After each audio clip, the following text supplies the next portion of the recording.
বাংলাদেশ সিরিজেই বিশ্ব রেকর্ড করবে বাংলাদেশের ম্যাচের আগে লাইভে এসে বাংলাদেশকে খোঁচা মেরে একই বললেন বিরাট কোহলি। বিস্তারিত জানুন পুরো ভিডিওতে। রান আর পরিসংখ্যানে বিরাট কোহলি অনেকটা দিন ধরেই তাড়া করছেন ক্রিকেটের কিংবদন্তি সচিন টেন্ডুলকারকে।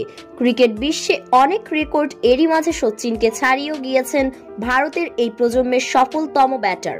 2023 সালের ওয়ানডে বিশ্বকাপেই করেছিলেন একদিনের ক্রিকেটে নিজের 50তম সেঞ্চুরি।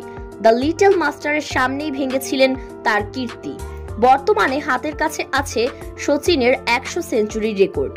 আন্তর্জাতিক ক্রিকেটে সচিন অবসর নিয়েছিলেন শতকের শতক রেখে। কোহলি এখন পর্যন্ত করেছেন 80 সেঞ্চুরি। বর্তমানে ক্রিকেট খেলছেন এমন কারোর ঝুলিতেই নেই এই রেকর্ড অর্জনের সামর্থ্য। তবে সেঞ্চুরি ছাড়াও বাংলাদেশ সিরিজে অন্য এক বিশ্ব রেকর্ড নিজের করে নিতে চান কোহলি। সেজন্য তার দরকার আর মোটে 58 রান। সেখানে আর 58 রান করতে পারলেই কোহলি ঢুকে যাবেন আন্তর্জাতিক ক্রিকেটে 27,000 রানের এলিট এক ক্লাবে। তাই তো লাইভে এসে কোহলি বলেন, বাংলাদেশের সঙ্গে সিরিজটাকে কাজে লাগিয়ে আমি আমার স্বপ্নের মাইলফলকটা ছুঁতে চাই।